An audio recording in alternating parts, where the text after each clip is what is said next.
All right, beautiful. Thank you so much, everybody, for jumping in and joining us. This is a Thursday evening. We're excited to bring you community conversation number one. If this is your first time hanging out with us, this is DTX 210, Introduction to Social Design, brought to you by the Siebel Center for Design. We're really excited to have a couple of special guests that I'll introduce in a few minutes here. Some housekeeping: when you jump in, feel free to mute your lines, and at the point where you have questions from our special guests or just in general, feel free to utilize the chat feature within Zoom here, and we'll keep these questions coming and get to a point where we take them as Q&A in the back half of the presentation or the conversation. So just a little bit of level setting and acknowledgement that this is a historic week. We're honoring Dr. Martin Luther King Jr. And to be able to think of him actually as one of the greatest social impact designers of all time. And maybe you've never thought of him as a designer, but when you think of the poor people's movement, when you think of the civil rights movement, when you think of the bus boycotts, he did the work that we're endeavoring to do in order to make not only ourselves and our families better, but our communities and our world. So yeah, feel free to look at Martin Luther King Jr. in that kind of light as a designer, and to ask yourself this question every day: what are you doing for others? So a little bit of an agenda for what we'll do today. I'll give you a community plus college overview, kind of what that's all about, why we named it that. We'll do our special guest introductions. You see a sneak peek. We've got Devaris and Lynn down there in the bottom right-hand corner. And then we'll jump into some fireside chat where they'll share a little bit about their journeys and some of the insights that they've picked up as designers, as operators, as directors of different things. And then we'll do some Q&A and wrap up at the very end. Again, if you've got questions as you go through this presentation, feel free to put them in the chat, and myself and Bert will get to them and we'll get them asked in a timely fashion. So with that said, just a quick introduction. If I've not met you before, my name is Brandon Middleton. I've got 3 pictures on here because there's usually 3 contexts that I'm operating from. There's Brandon, kind of the professional corporate person. There's Brandon, the dad and the family guy. And then there's Brandon, who cares a lot about social impact and community work. So I think as designers, we're really comfortable kind of wearing different hats at many points throughout our days and weeks. So those are my 3. And let me hand the popcorn over to my co-instructor, Bert, just to say hello, and we'll get this thing kicked off here. So Bert, over to you. Hey all, I'm Bert Zhang. I am a lecturer at the Siebel Center for Design. I like to eat food and I like to play games. Yeah, I think that's about it for me for today, but you know, ask me anything later on. Perfect. And Bert will be man behind the curtain, letting people into the from the waiting room and in, and queuing up the Q&A in the chat. So appreciate you, Bert, for helping out here. And one last thing before we jump into the special guest introductions. This Intro to Social Design class is a big experiment in that we're taking the university students from Illinois and the actual community organizations that you see on this slide and bringing them together in a way that we hope will strengthen the ties and the binds between kind of higher ed on campus and the social impact organizations that are doing great work right in the backyard there. So yeah, today we've got the Champaign County Mental Health Board represented here, but throughout the course of these series of talks, we will bring many other operators and directors and people who are doing work that's right there in the Urbana-Champaign backyard. So stay tuned for more from these organizations on the Thursday to come. And with that, I will move forward with some introductions here. So very pleased to have 2 esteemed guests with us. Mama taught me ladies first. So Lynn, I'm gonna come to you and just ask you to say hello to the people on the call for a couple minutes here. It's funny that Devaris and Lynn both studied mathematics at the University of Illinois. So that's one common point of connection between the two. But before I steal too much thunder, Lynn, I'll pass the popcorn over to you. And then after that, we'll hand it over to Devaris. So tell us who you are, where you are, what you're up to. Feel free to take 2 or 3 minutes. Okay. I mean, sounds really easy, but it never is. So I love that we're both went to undergrad in math here. That makes me really happy. But I think it was probably decades apart. So I came here with a little bit different mission. My name is Lynn Canfield. I'm the executive director of the Champaign County Mental Health Board and the Champaign County Developmental Disabilities Board. And these are both public entities. They're both actually like autonomous units of government. They're not under the county. They're just like separate from, so they sort of have a weird legal status. So a lot of my time is spent figuring out what it is that we can do with the money that we have, which is I think 98% of it is property tax dollars. So I have to be able to explain to all the taxpayers what we're doing with their money. And I also have to pay very close attention to rules to figure out what is possible within that. But the missions of the boards are so wonderful. It's really to plan and monitor and fund a better functioning system of services for people with mental health conditions, substance use disorders, or intellectual and developmental disabilities. And I've had an interest in all 3 of those categories of people for my whole life. So I can explain maybe later the journey from, what am I doing going from a math degree to that. There's lots of steps. It makes a lot of sense to me. I'm also a professional musician since 1981 and performing and recording. So to me, it ties together really well, but I don't know that it's obvious to others or needs to be. So I'm happy to be with y'all. And this is the first one, the inaugural Fireside Chat, right? So yeah, so, is it okay? Have I talked enough? I love it. I didn't know about the musician tie, and Devaris does that as well. So before I steal more thunder from him, and we're forming like a class band. In that I've heard that a bunch of our students actually play musical instruments as well. So good. DJ Devaris might be able to help us out, and then Lynn, you'll be able to chip in there as well. But Devaris, I'll do the popcorn for a few minutes here. Similar thing. Introduce us. Yeah, I appreciate you. And it's a pleasure to meet you as well, Lynn. I am Devaris Brown. I'm a almost alum of University of Illinois. I had the fortunate circumstance of taking math and computer science. And while I was in school, another alum of ours, Ray Ozzie, kind of was like, yo, what you're doing in computer science for research is dope. Would you like to do this at Microsoft? So I left Champaign in 2005, I believe. The next day that I left, there was a 20-something inch snowstorm. So I think that's God's way of saying, don't come back. Now I've been out in California ever since. Today, currently my occupation is I'm the CEO and co-founder of a company called Moroxa. We are making a real-time data platform based out here in the Bay. Almost 300 customers, like all that good stuff. But for me, the thing I'm most proud of is we're a Black-founded company.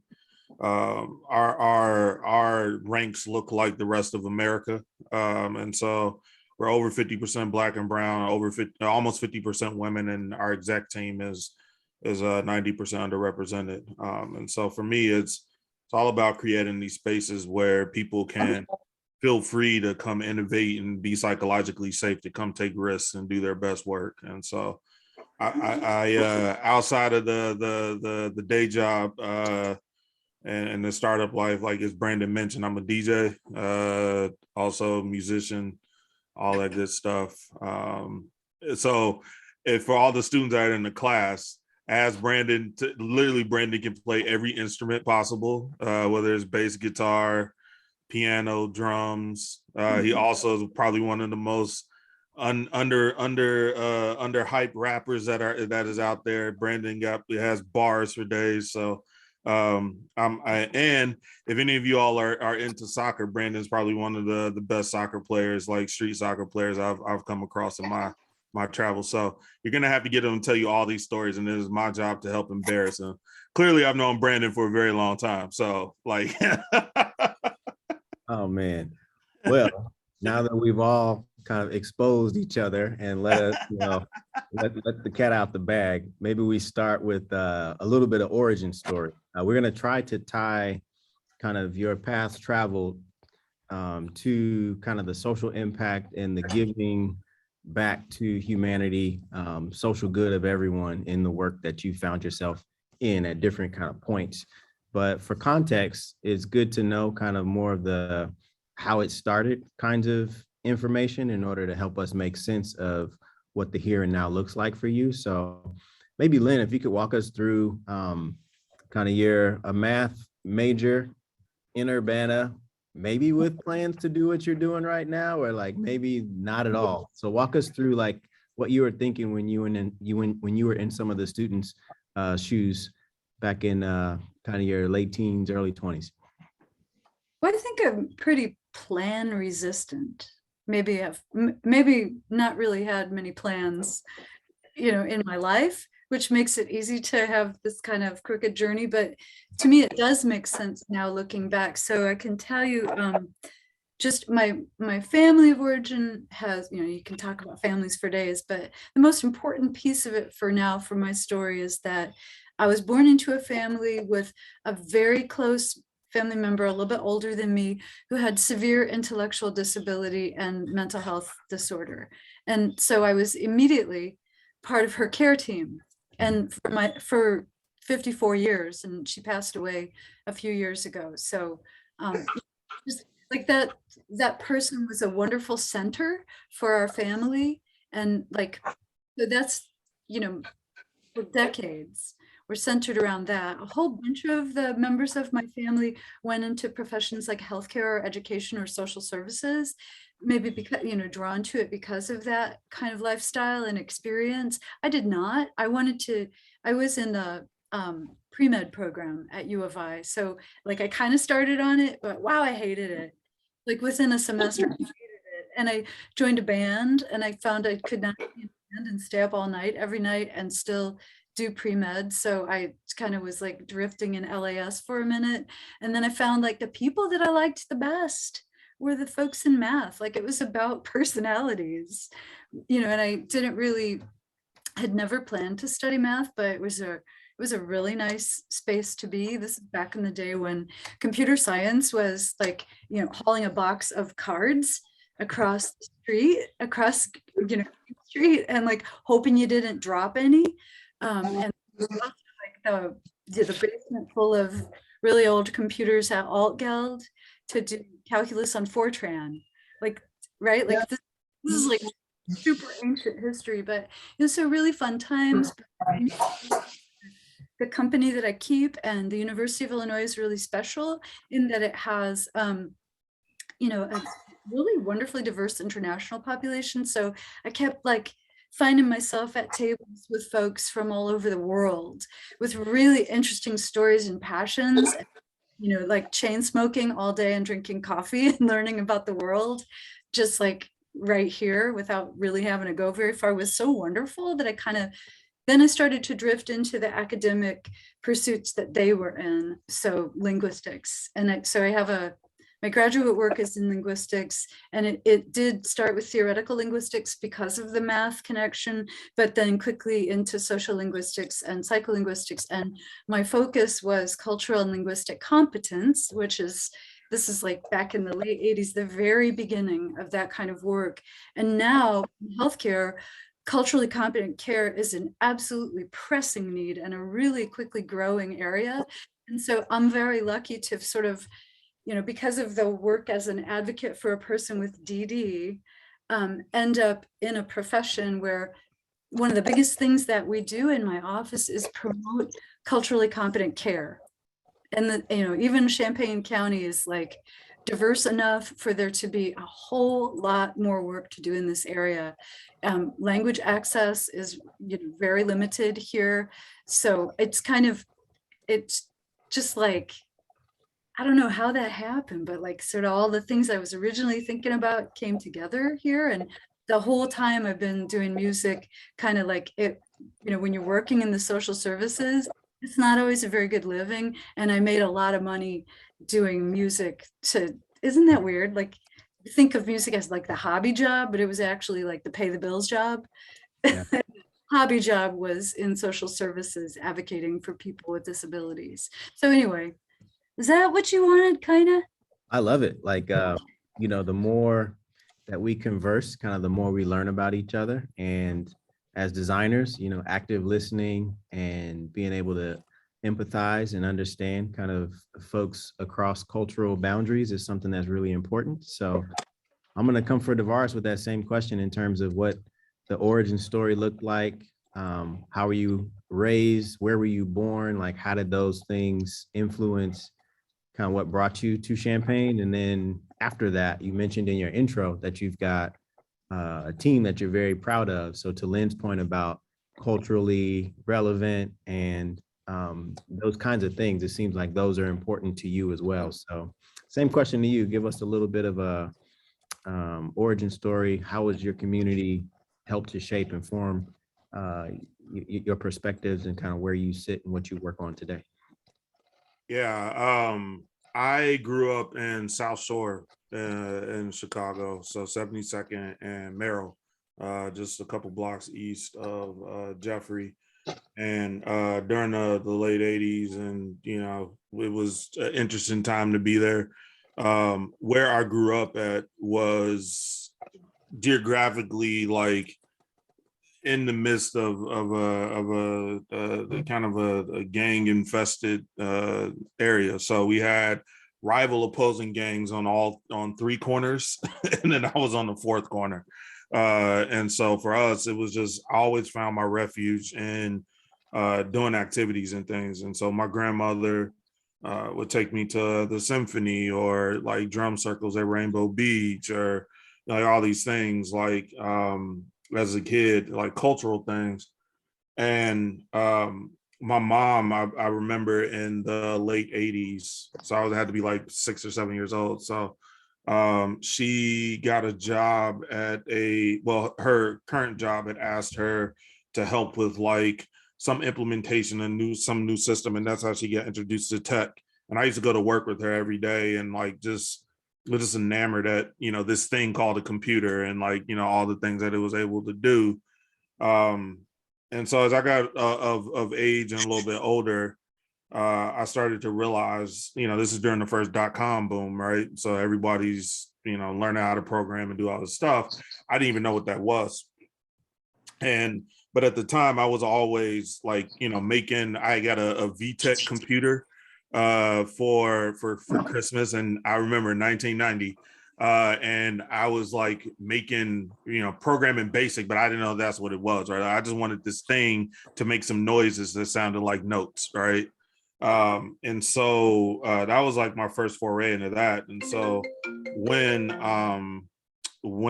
I got a little bit older and started going to work with her when she worked at a startup, I saw the students there. I mean, like the kids there were like 18, 19 years old, were driving better cars than the kids, the street pharmacists in my neighborhood. So I literally was just like, hey, what are y'all doing? I need to know what this is. And they're like, oh man, this is programming. And so was able to take my mom's book allowance and teach myself how to program, and then we'll go into the office and ask the workers like what stuff meant. And what's interesting is I've always known that I've always wanted to do this. When I was like 10 or 11, like I remember I used to read Chicago Cranes, right? Like the magazine, right? The Business Journal. And I wrote this like that basically like 11 years old, and my mom laminated for me on this day. But like I've always wanted to do this. And so going to U of I, like it was just kind of a foregone conclusion because, you know, at the end of the day, like this is where the internet got developed, right? DARPANET, Mosaic, Netscape, all the Apache, the web server, like all these things. Like I'm such a student of the history that I had to come to U of I, right? Like it was just one of those things where you know, I knew what I had at my disposal. Now, when I got to U of I, yes, I did major in part in math and computer science, but honestly, what my full-time major was partying and drinking. And sometimes I would go to class. But the thing that I realized though, I had some amazing colleagues and professors that saw something in me, that they basically allowed me to just explore, right? And I think that that's something that, given the type of company that we have today, where and even just the world, right? Like opportunity is not given to folks, right? It's not equitable. And so having this little young Black kid that knows how to program, and like I'm in labs with like the who's who of who of grad students and professors and PhDs as an undergrad, like Brandon and Chris Foote, that's also on this call, like they remember, like I had an office in Siebel Center, right? Like because I was just the person that, you know, would think of these things, and then, you know, the professors would go write a proposal for it and get funding, and then like here I am just like, you know, doing stuff. So I've worked on, you know, the Human Genome Project. I worked on all these things that happened at U of I as an undergrad that helped prepare me for today. And it's all because somebody gave me an opportunity to explore, to kind of invent, innovate, and, you know, be successful or fail without judgment. And for me, without having that type of foundation, I don't think I would be where I'm at today. And then also too, it gave me the like backdrop and experience to know that if I can create these environments for, if I'm leading the team or, you know, even running a company, we're all going to be better for it. And so that's, kind of a little bit of my background and how, you know, all this stuff kind of plays into what I have today and what we're doing with the company Meraxa. Yeah, beautiful. Thank you for sharing that. And Lynn, I'm coming to you next.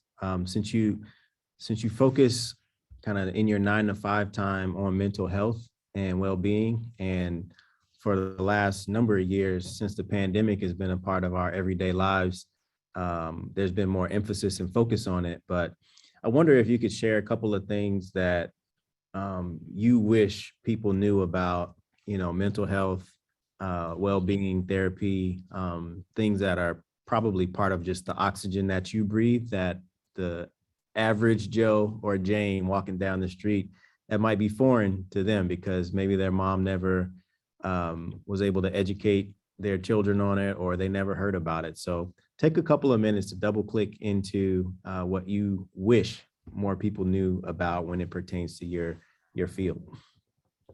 Oh my goodness. Well, you know, I'm a policy person and a funder. So when it comes to clinical knowledge, I'm not an expert, but I know some things about clinical knowledge, including that, community-based clinical knowledge tends to trail about 30 years behind research.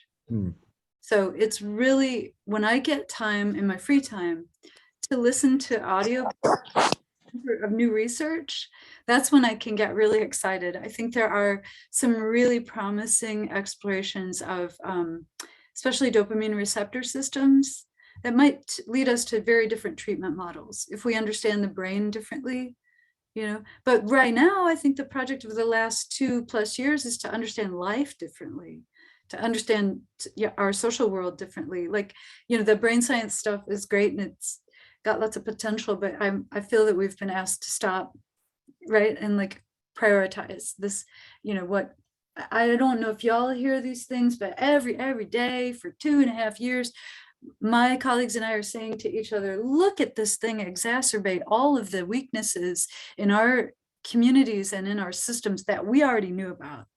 Look at how much worse the disparities in health outcomes, right? Like racial and ethnic disparities and disability-related disparities in health outcomes have become deadly, well, deadlier, right? Like we had an epidemic of suicide and youth mental health problems in 2019. We were complaining about it at a conference in February 2020, the very end of February, at around tables where one of my colleagues stood up and said, "Oh my gosh, we've just had the first death to COVID in the whole country, in my county." So, you know, like not a lot of the things that I'm preoccupied with are like, there's not a lot of news. Like we're seeing things, we're just seeing really more of the consequences of our commonly held values. And, you know, I don't know, like I'm getting really dark, but this is what I do in my spare time.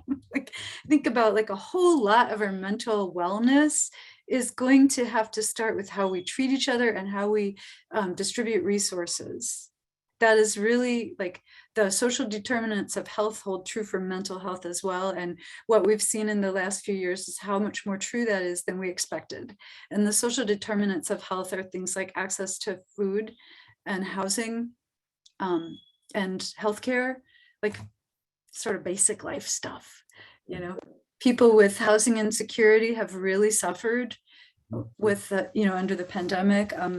You know, it's just, I don't know if I'm really answering your question or if I'm just diving deep into like, this is what happens after I don't have to do any more paperwork and I can just start reflecting. Yeah, You know? you gave me some good, I'm actually thinking about some of Devaris's past work in relation to what you're talking about. Devaris didn't put into his intro that he founded a STEM nonprofit called Floodgate Academy, which was aimed at teaching kind of young Black and Brown folks from the community to do a lot of what he talked about in his intro so that they could find better economic outcomes for their families and for their communities. So I wonder, as it pertains to like well-being, mindset, self-care, like how have you as a CEO of a company, Devaris, started to understand some of the data points that Lynn talked about and then put in place some systems that will help us still be productive and effective, but then also, you know, take care of us as human beings first before we, you know, look at the person on the plane next to us. You know, you got to put your oxygen mask on first, I think, right? Yeah. It's funny because like I said something about putting our mask on first in another like talk, and somebody was like, "I don't have to wear my mask." I'm like, yo, like different context. Like you completely missed the you know the comparison I was trying to make. But I think, you know, we're talking about designing spaces, right? And I just think like the number one thing that you have to do is be intentional, right? And for me, it's all about using empathy as a tool to understand folks, build connections, but then use that as, you know, I'm gonna use a software parlance like drive requirements, right? And so, you know, before we started the company, we always knew that we wanted to be remote first. Like this was October 2019, right before COVID hit. And, you know, we sat down, me and my co-founder Ali, and said, like, what type of company do we want to have, right? And like, what are the things that we've enjoyed from the work experiences that we had?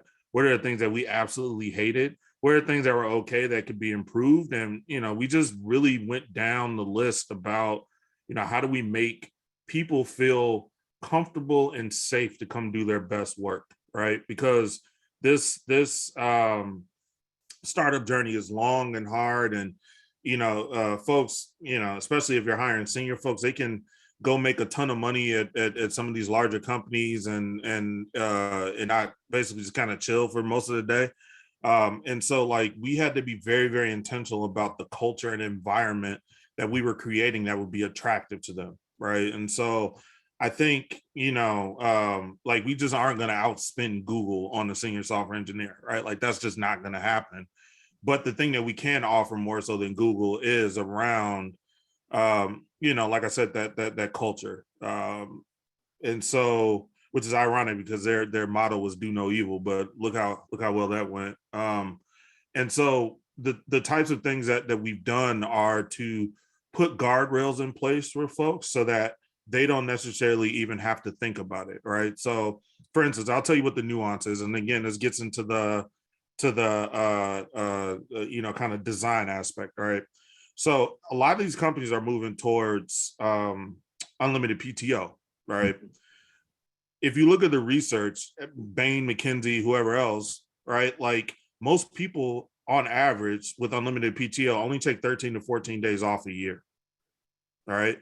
The government, people recommend 21 to 28 days a year, to go do those things. But unfortunately, like people just end up burning out because they feel guilty about taking time off. And I told my co-founder, I was like, look, don't tell me I got unlimited PTO and then put limits on me, right? Like we used to joke about that stuff all the time.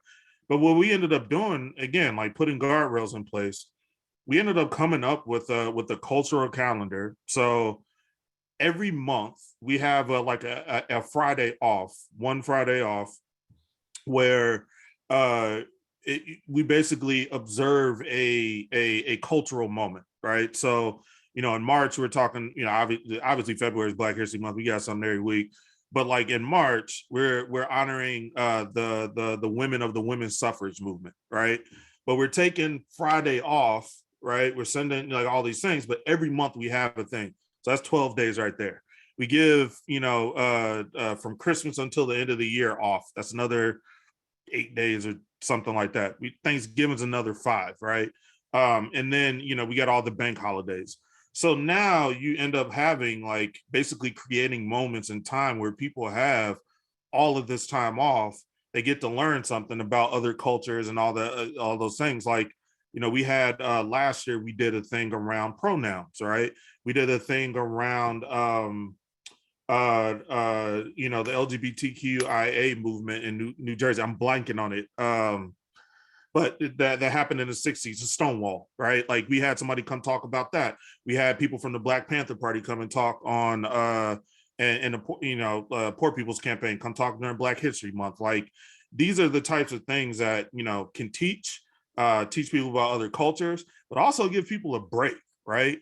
And it's as simple as that. And you really thinking about being intentional about the types of things, an environment that you want to create so that people can just be productive and relax. Other thing too is like we do like a week off every quarter. So just making sure that like people just have a break, because how we set our goals up is like quarter by quarter based. And so, once you're done with that, then you get a week off, go do your thing. And so that's really the types of things that I'm taking, and being intentional about so that people can have the best that they need or the energy they need to do the job that we require.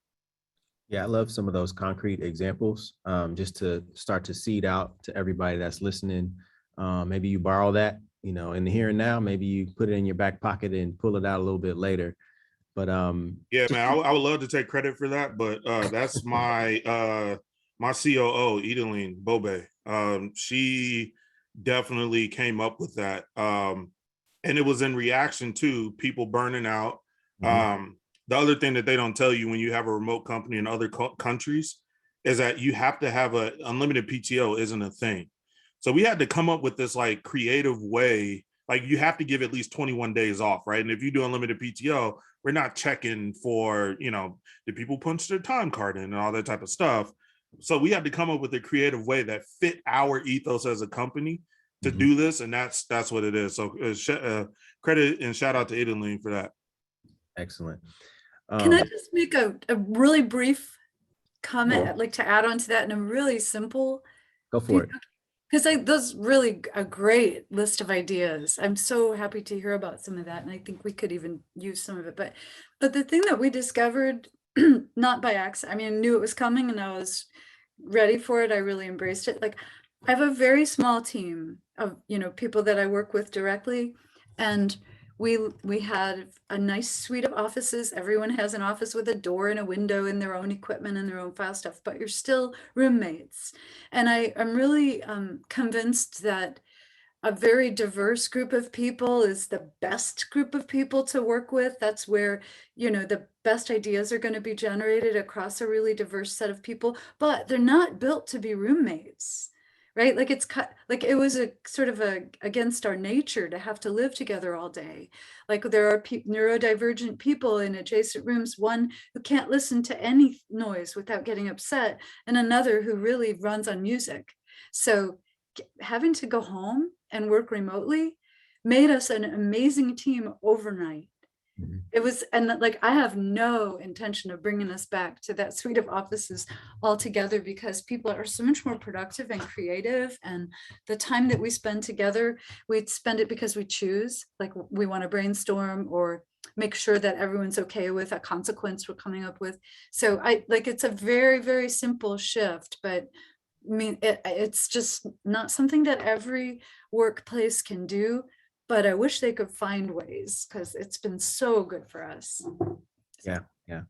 I definitely could plus one that in that when this pandemic started, I feel like 2x more productive in that one, my commute from where I live to San Francisco was immediately kind of taken off the table. That's 2 hours back in my day.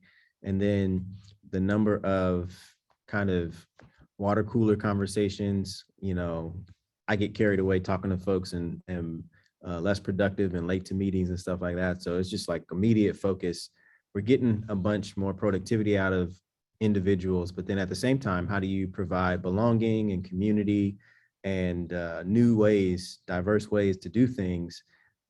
So even this, like what we're sitting in right now, is an experiment to bring, college students, community members, nonprofits, and all of that into the mix and see what happens. So I think as designers, like we are definitely in the place where it'll be on us to ideate, to prototype things, to try them, and if they work, let's iterate on them and put them out in a better format for V2 and V3. And if they don't, everything is with kind of a loose grip. It's easy enough to let it go and pivot on to the next idea if what you're currently working on doesn't work. So yeah, I appreciate both of you all's points of view, perspectives, and commentary on that. And I want to encourage anybody in the audience, the students and the community members, if you have questions, we're going to start to transition over to audience generated questions now after this next question. So feel free to go ahead and put that in the chat and we'll make sure to cover them. But the next thing I wanted to talk through just a little bit was basically on the point of inspiration and things that kind of motivate and keep you going. You mentioned some examples that colleagues have shared and things that you might have listened to and learned from books and podcasts, but maybe just a couple of important sources of inspiration or things that you continually go back to in order to help you to get out of bed, put 2 feet in front of the other and go each day. Devaris, I'll start with you and then we'll come over to Lynn. Yeah, I mean, general motivation, I would say, like I said, I'm a student of history. So there's a bunch of pioneers that came before me in this space that I am continuously inspired by. So Katherine Johnson, one of the earliest quote unquote computers at NASA that helped with all of the moon landings and all that type of stuff and space travel in the 60s. Uncle Jerry, the guy who built the Jerry Lawler, like not Jerry Lawler, it's a wrestler, but yeah, Jerry, who worked at Fairchild Semiconductor. The reason why we have video game cartridges, right, like is because of that guy.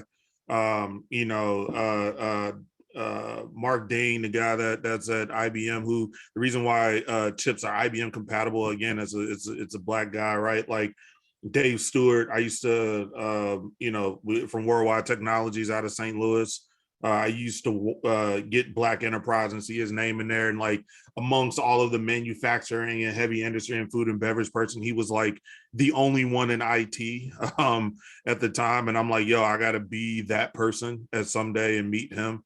But, day to day, really, honestly, is the motivation I have is from the community intrinsically. I realize the fortunate position that I do have. There's not a lot of folks that look like me with the background that I have that is able to, build a $100 million company without a college degree, right? Like that's just the reality of it. And so for me is I get inspired by the folks that tell me like, yo, I see you out here, keep going, like you make me proud, or like, man, I would love for you to talk to my son or daughter, right? Like that's the stuff that makes me proud, because at the end of the day, right, like there's so many inputs in this world that can influence somebody, but to have these like tangible moments that allow me to impact some knowledge and the history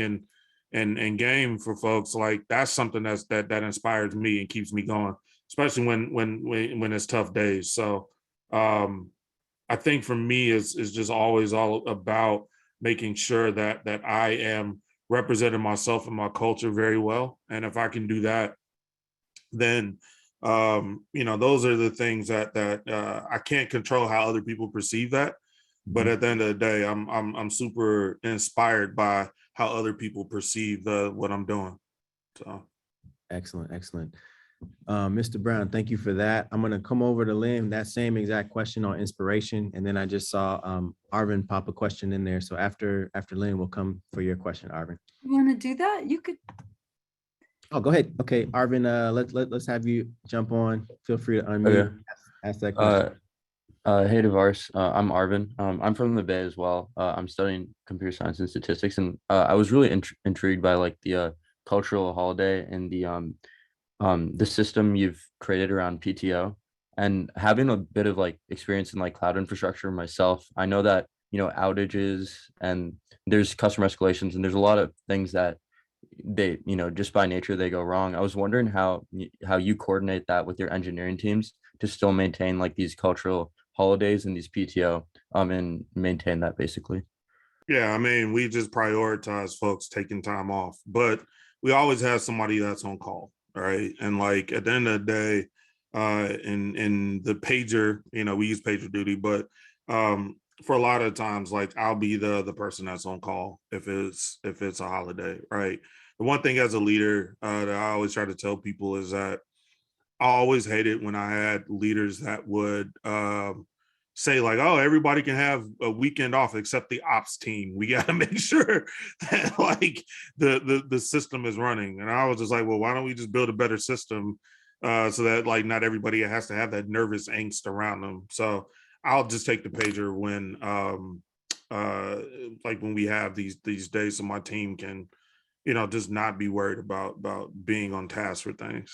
So you're saying it's just it's more of like a leadership thing and keep as a leader being accountable so you can like provide those benefits and pass them on to down the chain of command.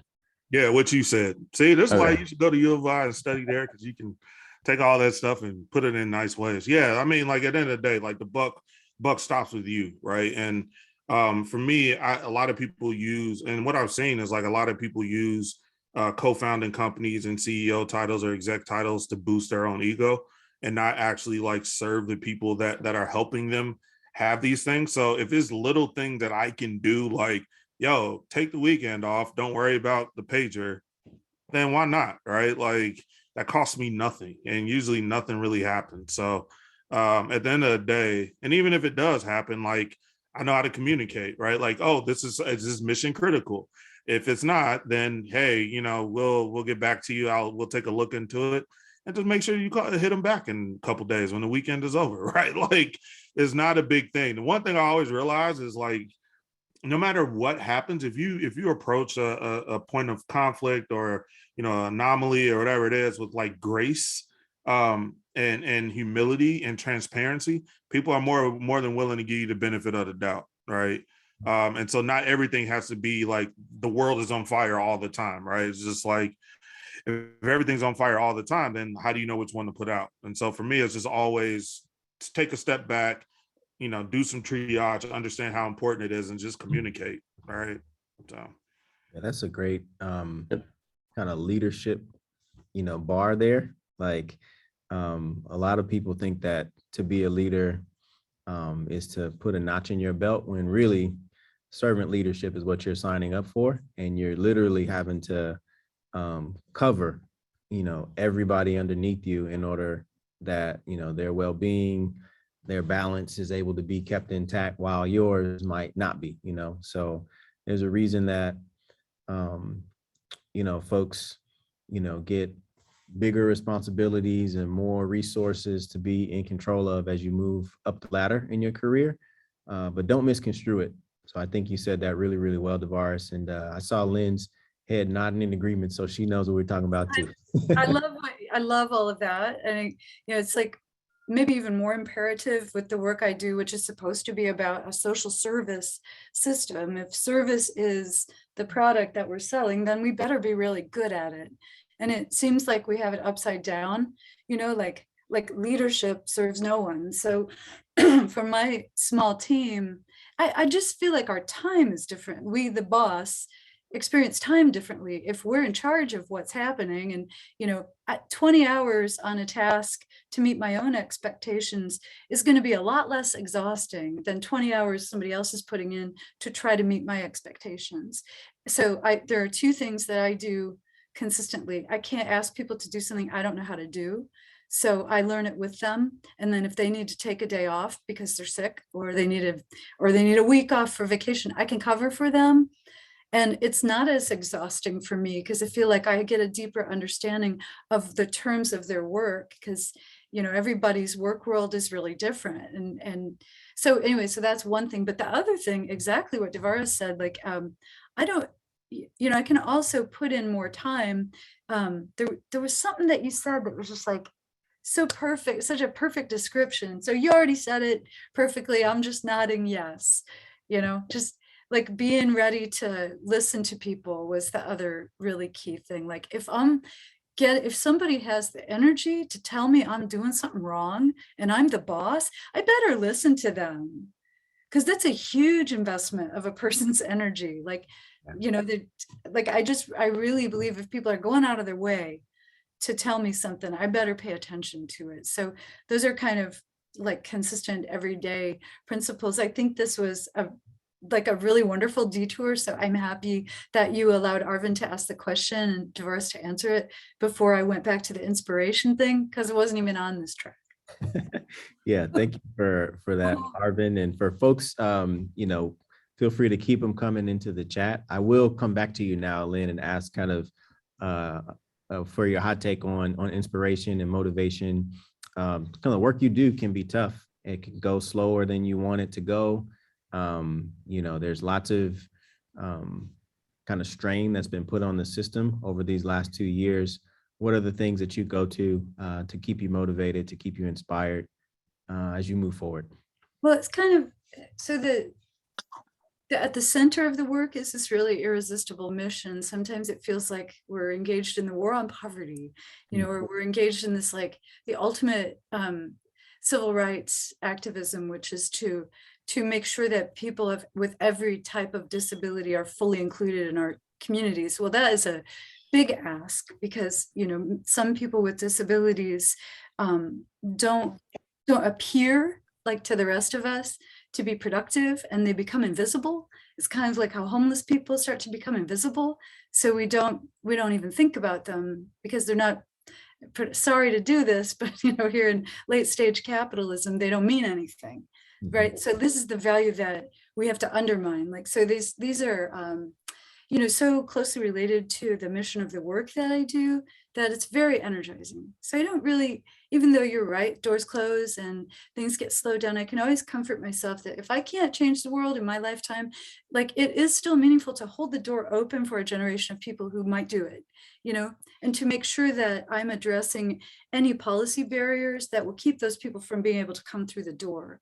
So I think like in the moment with public, government systems, there is a lot of work to do with addressing barriers that are within policy. So that's all really inspiring in itself. But the lifelong piece was kind of like always, wanting to understand the brain and the mind. Like these are, just sort of like what I keep coming back to is what is the brain doing and what is the mind? And so, so for inspiration, like the older I get, the more the hobbies are more gentle, like just walking around with trees or hanging out with cats. but I'm an alcoholic and an addict, and I've been sober for 34 years. So I do tend to go from like being like very interested in one thing, the point where it's making me sick, right? Yeah. Like start substituting for drugs and alcohol. You can substitute activities like exercise. So I keep just to stay alive and healthy, I keep having to come back to that question of like, what is the brain? And, you know, and why is it making me like so interested in this one thing over sleeping or eating, or, you know? So this is my self-care is really like just like remembering to wake up when the sun is out and like maybe interact with nature at some point during the day, right? Just it's kind of like, it seems like those are things that feed the mind too, and engaging with people in a social interaction also seems to help our minds heal themselves. Yeah, I love that. And thank you for sharing, and, you know, the sobriety for such a long time. You know, salute and congrats on that. And I don't know, like this is to this point been quite an interesting conversation where we've got like kind of the musician and the tech and the math side and kind of the social impact all kind of making this nice stew. So again, I'll put the call out for more questions in the Q&A, but until I see a couple more, Devaris, I'll come to you and ask you for some of like the more interesting insights that when you were running Floodgate Academy that you came to. I know that continues to be kind of a big piece of the heart that you have, but like, what was running a social impact or community organization like that? What was that like for you? What are some of the lessons that you take away that might be useful for kind of the designers that are up and coming on the call here? Yeah, I mean, really what Floodgate Academy was, how I came up with it was just taking a look at the existing industry, boot camp industry, right? And realizing that because I had already been a part of the first .com boom and saw literally a generation of Black and brown folks, you know, non-cis white males, you know, get left out because they didn't have disposable income. Like I work with guys that were salespeople that had no software engineering background, took a, you know, $5,000, $15,000 boot camp. This is in the 90s, come out Java certified in a week, or Microsoft solution certified solution developer in a week, and come out with $100,000 job. And now those folks are VPs of engineering or CTOs or founders and all the other stuff. And they were able to get to those places just because they had disposable income, right? And here we are at the time in 2013, 2014, history repeating itself, right? Like it was a new gold rush in the tech industry. You think about all the startups that popped up in that time, Twitter, Zendesk, Uber, you know, like all these folks that were, you know, Pinterest, Airbnb, all these folks were just hunting and hungry for engineers, and boot camps came up again, right? And in the most expensive cities in the world, essentially New York, Seattle, the Bay, LA, right? Like you had folks that look like us that weren't able to participate just because they didn't have disposable income. And so for me, it was just kind of like, and the other side of that is, you know, circumstances where I had interviewed almost 100 of these like boot camp grads and realized like, I know exactly what they're missing. I only hired 2, right? You know, at the end of the day, it was just kind of like, yo, I know what they're missing. I've been an engineering manager. A lot of people who had started those boot camps they weren't engineers. They weren't engineering managers. So they were just basically just taking, you know, working in the draft of the hype machine for tech at that point. Mm-hmm. You know, a lot of them were recent boot camp grads themselves. They were like, oh, I can just take the curriculum that I got from this place and teach it to somebody else. And so I just realized that wouldn't work for Black and brown folks, right? And so what I ended up doing was like making it free. And so the business model of Floodgate was look, we're going to push the burden of responsibility onto these companies that are already paying for, you know, extra money for diverse talent, right? Like they have retained search and, you know, teams with budgets to go, you know, find Black and brown talent and all this other stuff. My job was just to supply it to them, right? And like that means if I could figure out how to make, you know, make our students attracted to them, they should just pay for that, all right? Like our students shouldn't have to pay for that. And so basically I took, you know, 250 grand of my own money, you know, and just came up with this program for essentially that, you know, we taught DevOps. It's free for students to do. It was at night because again, a lot of Black and brown folks got kids or day jobs and things like that. And so just wanted to make sure that like, you know, you had enough support there. We fed them, we gave them laptops, we, you know, worked with the city to give them transportation, so bus cards or whatever. Sometimes we a lot of folks didn't have internet at home, so I got T-Mobile to give us free Wi-Fi hotspots and like, you know, all this stuff. But it's just like, all I want you to do is just come and learn, right? And like, that's all you had to do. And, you know, we gave out, I think, $500 a month stipends and stuff like that, right? Because it's like, look, you know, take a couple of those shifts and don't do it so you can go do your work. At least you'll have the money to think about that, right? And so it worked. And like, you know, we were able to train and place a bunch of folks.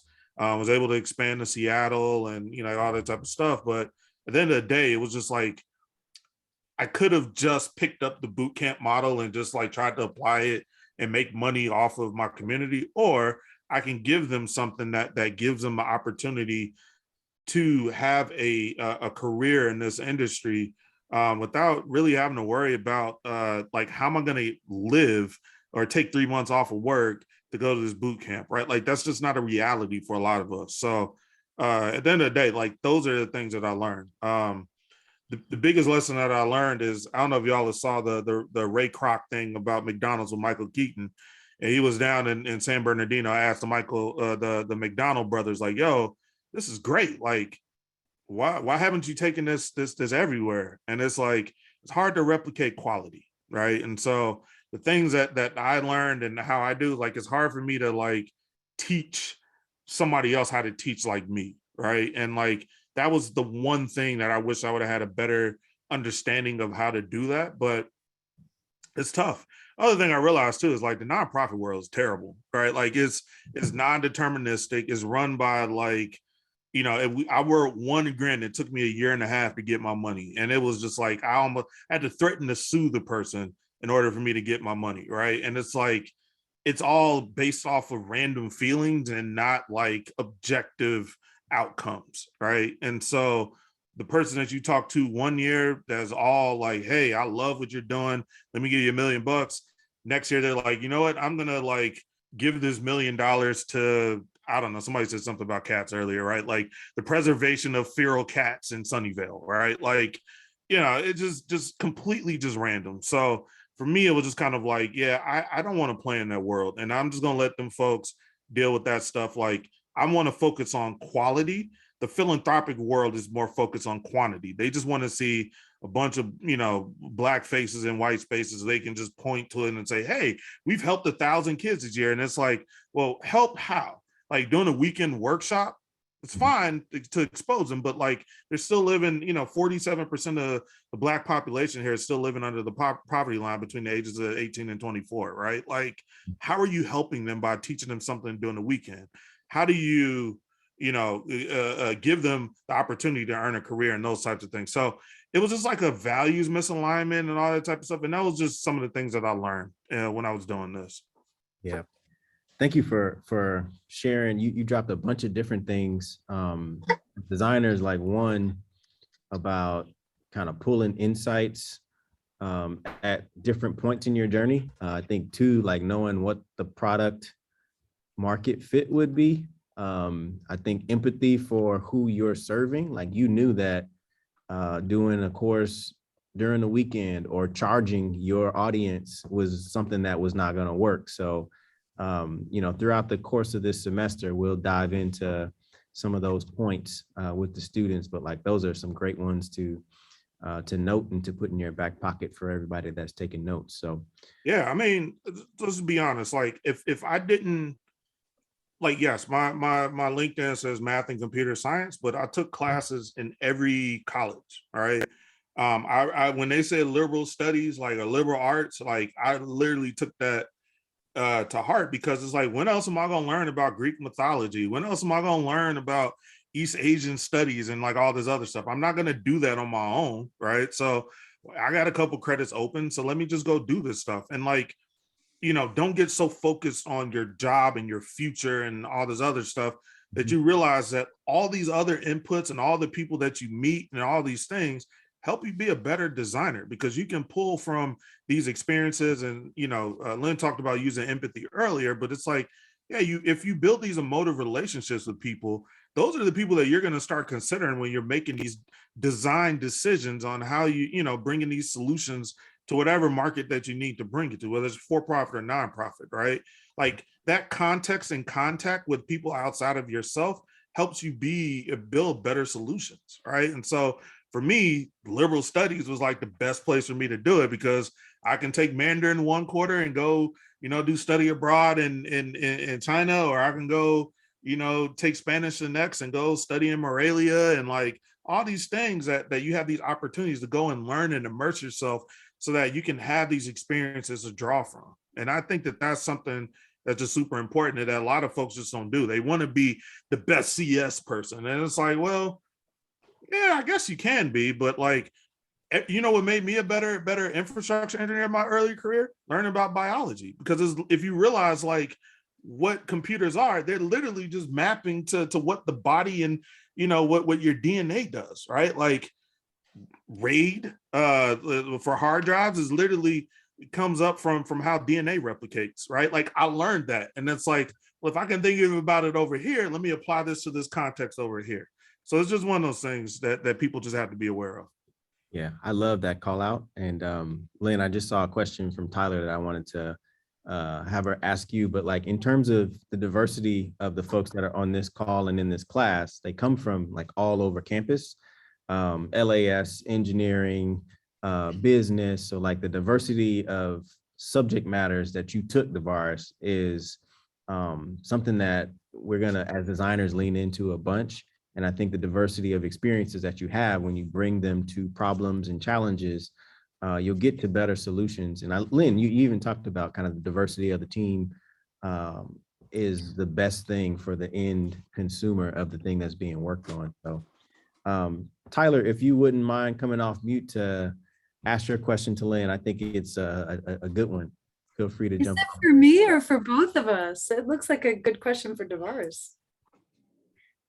Well, I kind of meant it for like both of you guys, but I mean, if one can answer, that's fine too. But I have to ask it again. But I said I find that like easy to like identify issues or problems, but a bit difficult to like find the solutions for them. So I was wondering, how were you guys able to like improve like problem solving skills, because there's like issues everywhere? And also, do you think like experimentation plays a big role in that as well? So. Yeah, so Lynn, maybe you take a first crack at it, and then Devaris, you throw some sauce on it at the end. Okay, you sure? Okay. Oh man, I have such an infinite patience for process that it kind of like maybe bothers people around me. So when you say experimentation, I say yes, right? Start anywhere. You're gonna know. I think I love the question, because you're right. I think we're built to identify problems. I think there's like, I was talking about dopamine receptor systems earlier. I think there is like a little bit of a dopamine reward associated with identifying patterns and problems. Solutions are harder, right? It's so like it's again like the love of the mind, right? Like experimenting is the only way, I think. If you're on the wrong path with us. If you start with an idea of how you might solve a problem, I think you can know pretty quickly if it's working or not, especially if you have people around you who are engaging in it with you. That's the thing I love about my team, is they are not afraid to say, oh, this is not working, or even weeks later, oops, I found a problem. We need to redesign this whole thing. And I'm always down for redesigning the whole thing. So I don't know if everybody's built like that, but I love that. I love process, and maybe that was why I liked math so much. I liked people who were willing to think about a thing for maybe, 4 volumes or 2,000 years before they came to the answer. So I don't know, like, I don't know if that's exactly what you meant, but I just really think it's important for me to have my mind open to the possibility that the solution I've got in mind isn't gonna work, and to be ready to retool, when there's a sign that I need to. But I have the luxury of that. And I think that's another issue. Like, where is it, what is the risk for you of trying to solve a problem? I think sometimes it's not only about not having enough resources, but there might be a personal risk to taking a chance, like a solution that really looks perfect, but it's going to cost a lot of money and you might lose your job.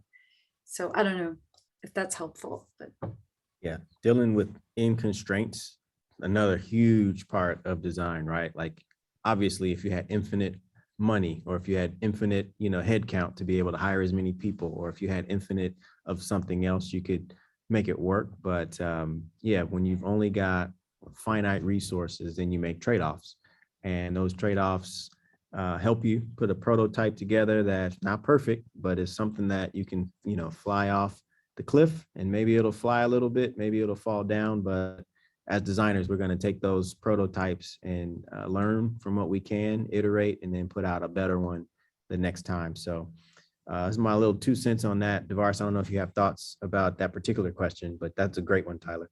Yeah, I mean, I think Lynn summed it up very well, and even captured the nuance, right? Which is, in YouTube, is like how do you navigate those trade-offs? I think the opportune word is experiment, right? And like, we've all had the scientific method drilled in our head since we were kids, right?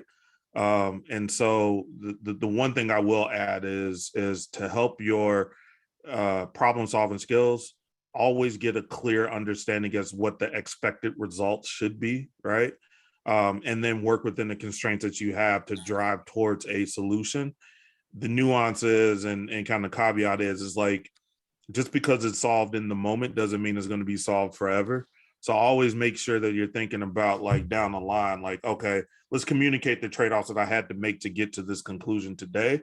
But like, I want to communicate, like, hey, I'm thinking about this, and this might have an effect on future outcomes, right? And so faster iteration cycles, faster experiments help you start building up your problem solving ability. But the main thing is just confidence, right? Like, especially for people that are not of the majority, you have to have the confidence to know that if I'm successful, great. If I'm not, I learned something, right? Like, I hate to sound like an Instagram meme, but there's no losses, only lessons, right? And so, at the end of the day, right, like, you just have to use your ability to communicate and tell a story about, success or failure. The one thing, especially in Silicon Valley, that people gravitate towards is the environment and culture of execution. It's a lot of folks talking, not a lot of folks doing. So the fact that you actually attempted something, whether it was good or bad, people will, applaud you and laud you for that attempt, right? And I feel like we need to say that more as a culture, a non-majority culture. Like, yo, it's okay to fail. It's okay to try things. It's not going to be perfect the first time. I mean, I can take a listen to, I'm probably one of the world's best DJs, right? I can take a listen to the first thing that I did publicly, and it sounds terrible. I'm sure Brandon's, 8-year-old rap when he was 8, it sounds terrible. But today is, we've taken all those experiments, those successes, those failures to help us attack these problems. And there's no academic substitution for just doing it, right? My granddad came from the South, didn't have a high school diploma. And over years, he worked at U.S. Steel for many years. Started off sweeping floors, ended up becoming a foreman, first Black foreman at U.S. Steel. And the reason why he was so successful there is because he would just stay after hours and just try things. Didn't know the science behind it, but just would try things, right? And eventually got to a point where he had the most efficient line at US Steel that could you know, do steel, because it's just trial and error, right? Like you literally cannot beat this trial and error. So even though you might not be confident, even though you might not be comfortable doing these things, you will always learn something, whether it's success or failure. You know, insert Thomas Edison quote here, right? Like I didn't, you know, fail at making a light bulb 1,000 times. I learned how not to make a light bulb 1,000 different ways, right? So always try, iterate. Yeah. I'll say even for my work at Amazon Web Services, they bang this in our head. There's no compression algorithm for like experience. So all of that experimentation, all of those failures, you have to do it in order to learn what to do and what not to do. So don't be afraid of it. Be expecting a lot of failure in order to get to the success that's behind one of those next things that you're about to try. So I did see a question in the chat from Allison that I didn't see before. So Lynn, I wanted to pose it, or Allison, if you want to come off and ask it about the work-life balance. Yeah, hi, I'm Allison. I'm a college student. I was just wondering how you guys maintain a good work-life and play balance with all of the workload that you have, and all the responsibility that you have with this career. So Lynn, you're the mental health expert, like know how to take self-care and all of that. So I'm gonna let you take the first crack at that one. I'm lingering on that last question because I think it's interesting that all three of us are also musicians. And I don't think you can be a successful artist unless you are absolutely committed to trial and error. Like that's the life. I'm often the only person in the room who's willing to throw out 400 different ideas without a whole lot of ego attachment. Like that's really, like you said, Devaris, you have to practice that. But I also am convinced that you also have to be able to afford it. And I'm a person with a lot of privilege, you know, so I can take risks that some of my colleagues can't take. So anyway, I was just like lingering because wait a minute, all of us are musicians. We all know exactly what happens when you screw up the song and it's actually better. Yeah. Right. So we didn't hear what instrument you. I know Devaris threw out all my instruments and he's a DJ. What instrument or what musical skill did you?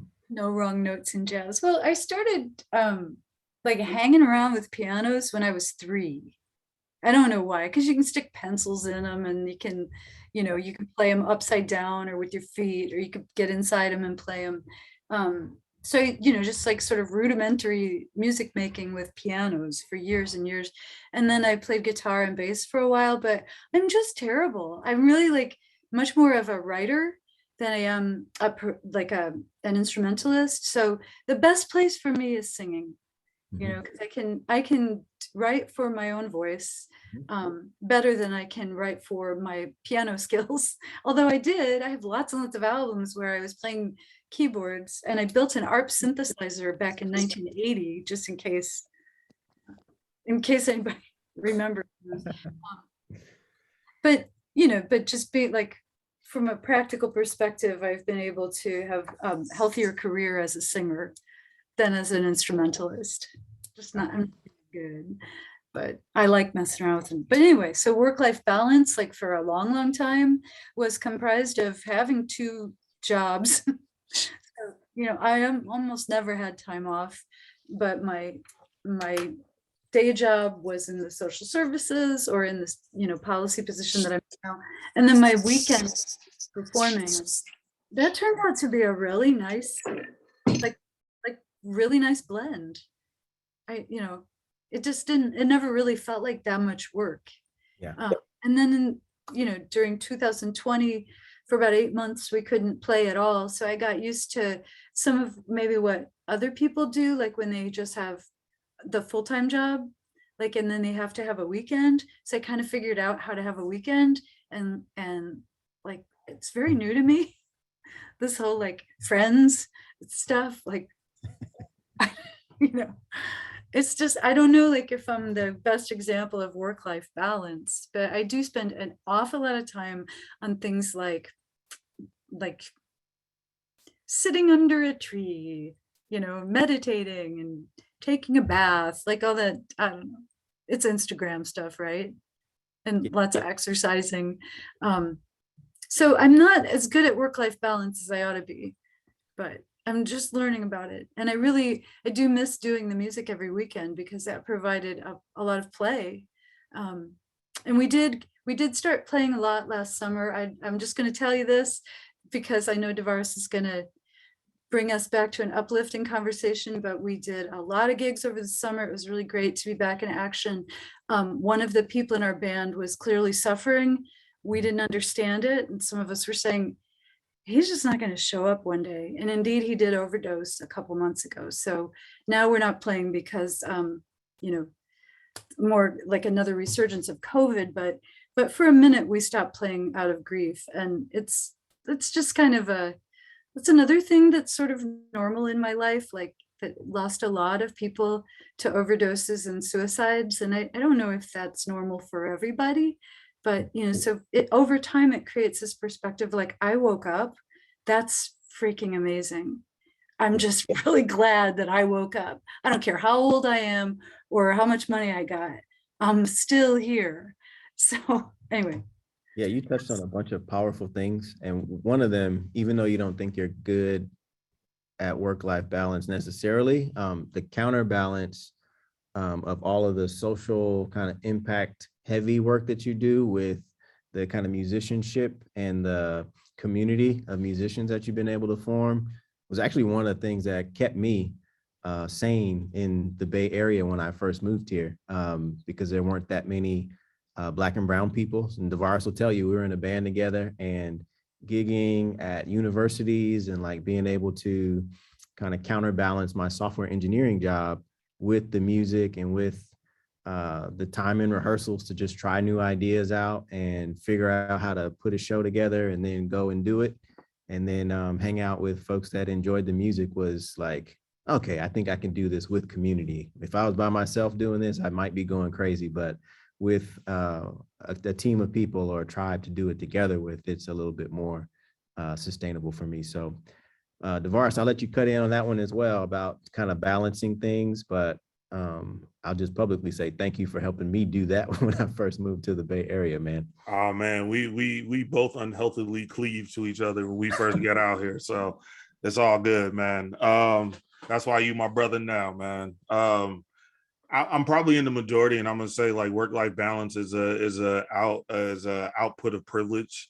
Most of the time it's work-life compromise. Let's just be real. Like I have to put something down in order for me to go do this self-care. So I have to be okay with that, with those trade-offs, especially for me now, right? It's like as an entrepreneur, you have all these like requirements of your time, you got obligations on the business, I basically got like 37 kids around the world that have all different types of things. So and they have families and obligations and things, right? So there's a lot of pressure that like I feel a little guilt if I take time off, because I feel like, is there something that I can do to be helping them, right? And like that's something where at this stage in my life, work-life compromise.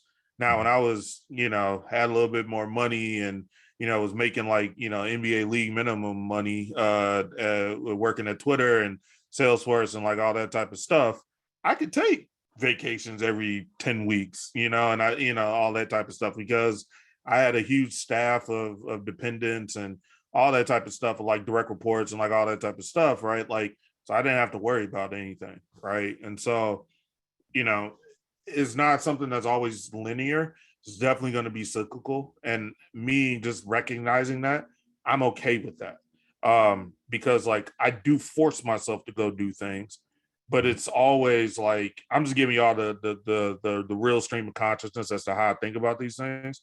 I'm not saying that this is law, but this is just how I kind of interpret that question.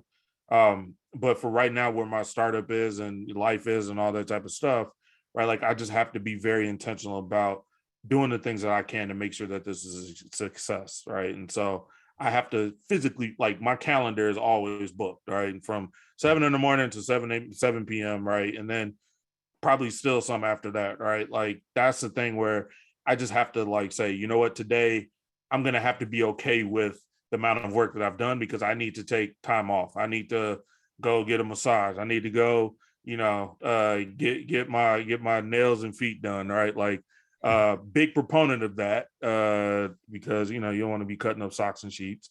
But at the end of the day, right, like just doing these things, right, like going out to dinner, going on a quick vacation, right, like just doing the things that I can, but I have to be okay with like what I'm not doing as well. So that's just really what that balance or that compromise looks like for me at this stage. Yeah, that's a great way to put it. I know that we're right at time basically. So what I wanted to do was to stop the screen share and do, if I can, a selfie with our little group here. So if you wouldn't mind giving some snaps and claps and emojis to our special guests, Lynn and Devaris. I'm gonna try to throw a heart up there. I appreciate everybody's questions and the comments. And I'm gonna try to pull this off in 5.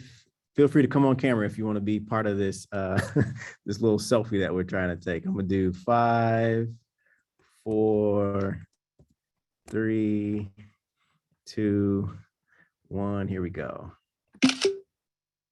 All right, that's a good looking group. I'll send this out and put it in the Slack after we're wrapped up here, but just thank you both for coming. I think this was a great way for us to kick off our set of community conversations that we're going to have. We've got a bunch more planned. In terms of what to expect next week, guys, I'll share my screen one more time. We've got 2 more special guests coming in Sajud and Tunde next week. And the last thing I'll say is just a big thank you for everybody that showed up today. I'm going to press stop on the recording here, but wishing y'all all the best, warm weather from California to wherever you are. And students, over the weekend, you'll have maybe a little bit of reading to do, but we'll probably take it mostly light this weekend before we pop back in next Tuesday. So that's all for today. Thanks, Bert, for the support.